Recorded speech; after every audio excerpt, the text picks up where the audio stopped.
আসসালামু আলাইকুম। কেমন আছেন সবাই? আশা করি ভালোই আছেন। তো আজকে রান্না করলাম পালং শাক চিংড়ি মাছ দিয়ে, আর পাঙ্গাস মাছ ভুনা করলাম, আর ডাল রান্না করলাম। তো যারা আমার ফেসবুক পেজ থেকে দেখতেছেন তারা আমাকে ফলো করে পাশে থাকবেন, আর যারা আমার ইউটিউব চ্যানেল থেকে দেখতেছেন তারা আমাকে সাবস্ক্রাইব করে পাশে থাকবেন। সবাই আমাকে সাপোর্ট করবেন। ভিডিও দেখে যদি ভালো লাগে লাইক করবেন, কমেন্ট করবেন, আর যদি সম্ভব হয় ভিডিওটা শেয়ার করে দিবেন। তো পাঙ্গাস মাছগুলো ভেজে নিব এখন। আর আরেক চুলায় পালং শাকটা বসাবো। পেঁয়াজ আর রসুন দিয়েছি এখানে।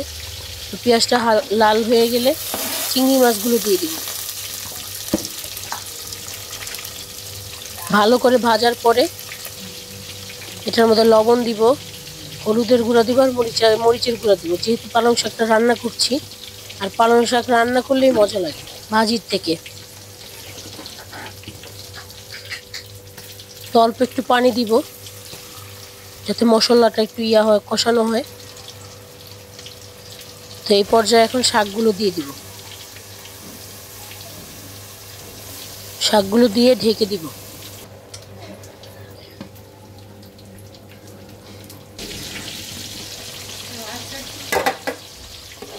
একটু পরপর ঢাকনাটা উঠিয়ে নেড়ে চেড়ে দিব। আর আমি যখন লবণ দিয়েছি, তো পরে যদি লাগে আর একটু অ্যাড করে দিব। কাঁচামরিচ দিয়ে দিলাম, আবারও ঢেকে দিলাম। তো এই যে এখন আর ঢাকবো না, এটা মাখা মাখা হয়ে গেলে নামিয়ে নিব। আর এখন পাঙ্গাস মাছটা ভাজা হয়ে গেছে, এখন বসাবো, ভুনা করব। তো পেঁয়াজ দিয়ে দিলাম, পেঁয়াজটা হালকা ভাজা হয়ে গেলে ব্লেন্ডার করে রাখছি পেঁয়াজ, ওইটাও দিয়ে দিব। ভালো করে ভাজা ভাজা করব। ভাজা ভাজা করে কালারটা দেখেন চেঞ্জ হয়ে গেছে। এখন পেঁয়াজ পাতা দিয়ে দিব। এটাকে কেউ পেঁয়াজ পাতা বলে, আবার পেঁয়াজ কলি, আমি পেঁয়াজ কলি বলি। তো টমেটো দিয়ে দিলাম এখন।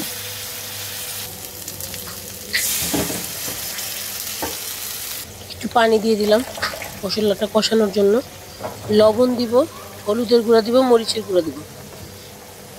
1.5 চামচ হলুদের গুঁড়া দিছি, 1 চামচ মরিচের গুঁড়া দিছি, কারণ এই মরিচের গুঁড়াটা অনেক ঝাল। আর 1.5 চামচ কাঁচা জিরার গুঁড়ো দিছি। তো মশলাটা ভালো করে ভেজে নিব, একবারে তেল উঠা পর্যন্ত ভাজতেই থাকবো। তারপর পরিমাণ মতো পানি দিয়ে দিব ভাজা হয়ে গেলে। এই যে দেখছেন একবারে ভাজা হয়ে গেছে। তো ঝোলের জন্য পানি দিয়ে দিব।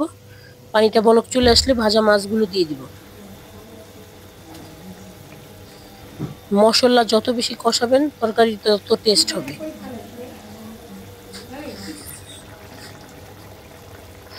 কাঁচামরিচ দিয়ে দিব, আর কিছু টমেটো আমি এখন উপর থেকে দিয়ে দিব, কারণ এটা যাতে আস্তে আস্তে থাকে, সিদ্ধ হয়ে যাবে কিন্তু আস্তে আস্তে থাকবে।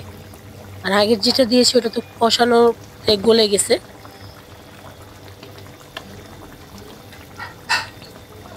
এখন ধনিয়া পাতা দিয়ে দিব। এই সময় কোনো কিছুতে ধনিয়া পাতা না দিলে মজা লাগে না। সব তরকারিতে মোটামুটি ধনিয়া পাতা দেওয়া হয়। তো এখন হয়ে গেলে নামিয়ে নিব, মাখা মাখা হয়ে গেলে নামিয়ে নিব। এদিকে পালং শাকটাও হয়ে গেছে। তো ভালো থাকবেন সবাই। আসসালামু আলাইকুম।